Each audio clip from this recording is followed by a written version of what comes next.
Hai kawan pajak, selamat datang di video tutorial proses untuk pelaporan SPT tahunan orang pribadi dengan aplikasi Cortex.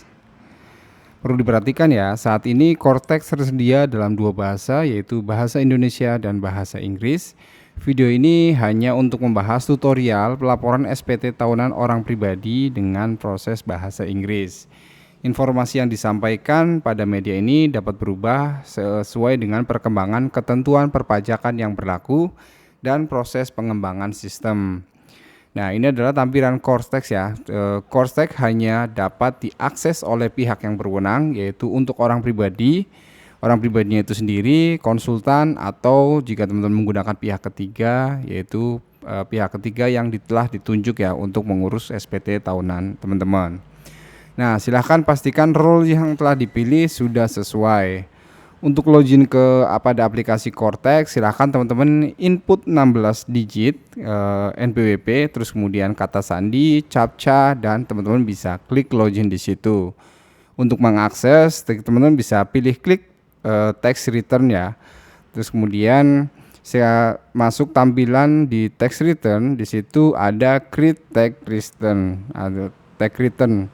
Ya, teman-teman tambah. Nah, di situ ada silakan teman-teman isi yaitu teks tipe, teks return tipe, teks return periodenya, teks periodenya dan teks return modelnya. Silakan isikan sesuai dengan tahun pajak yang diinginkan. Nah, SPT berhasil dibuat. SPT akan muncul di menu text return not submitted. Silakan pilih tombol view untuk mulai mengisi di SPT. Jika sudah diklik, maka SPT berhasil dibuka. Silakan teman-teman isi dari SPT induk.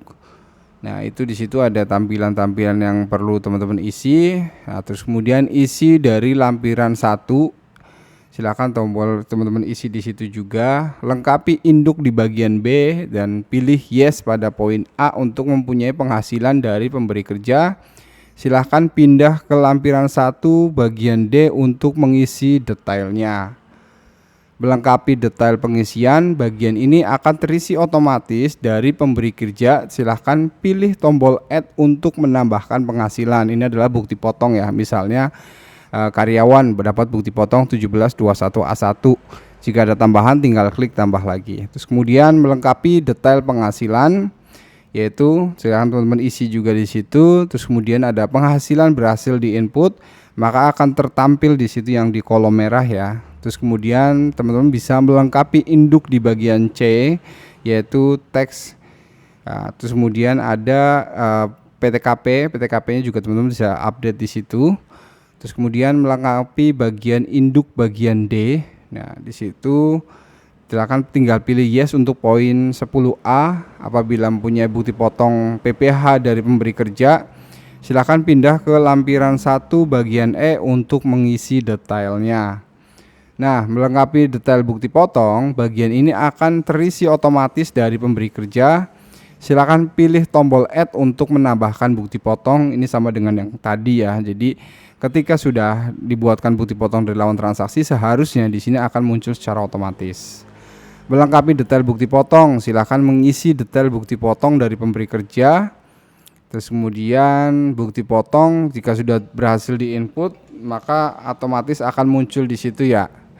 Nah, melengkapi induk bagian D dan E, teman-teman, juga jumlah PPh terutang yang masih harus dibayar akan diketahui dari poin 11C. Apakah posisinya terutang atau nihil. Melengkapi induk bagian F, G, dan H, bagian F apabila SPT pembetulan, bagian G apabila SPT lebih bayar, dan bagian H apabila terdapat angsuran PPh pasal 25. Nah, melengkapi induk bagian 1 apabila memiliki kewajiban, silahkan pilih yes pada poin 14B. Silahkan isikan detail kewajiban pada lampiran 1 bagian B. Ya, terus kemudian melengkapi bagian 1, lengkapi isian pada harta bagian 14A dengan mengisikan detail harta pada akhir tahun pada lampiran 1 bagian A. Melengkapi detail harta, klik add untuk menambahkan harta yang dimiliki pada akhir tahun. Ini untuk menambahkan aset ya. Silahkan teman-teman bisa klik tambah di situ untuk menambahkan atau mungkin untuk mengurangi jika teman-teman mungkin hartanya sudah dijual atau apa gitu ya. Nah, melengkapi detail harta, silahkan mengisi detail harta yang dimiliki pada akhir tahun, kemudian tinggal klik save saja. Terus kemudian teman-teman juga melengkapi bagian C, pilih yes jika terdapat dokumen yang akan dilaporkan. Terus kemudian melengkapi bagian induk bagian K, yaitu klik pay atau submit untuk menyampaikan SPT.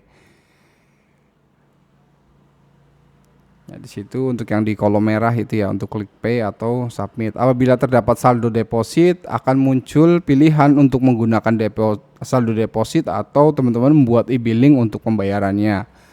Apabila status SPT kurang bayar, SPT dapat dibayar dengan menggunakan saldo deposit atau dengan membuat kode e-billing. Jadi kalau teman-teman punya saldo deposit bisa langsung ambil dari situ. Melengkapi penandatangan SPT, silakan pilih penandatangan elektronik, kemudian klik tombol save dan konfirmasi sign in.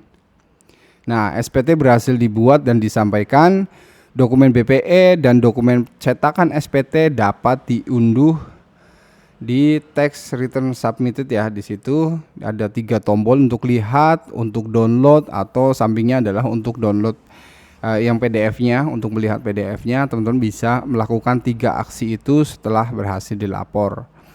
Oke, sampai sini dulu ya untuk tutorial bagaimana cara melaporkan SPT orang pribadi dengan aplikasi terbaru yaitu di Cortex. Terima kasih sudah menonton dan sampai jumpa.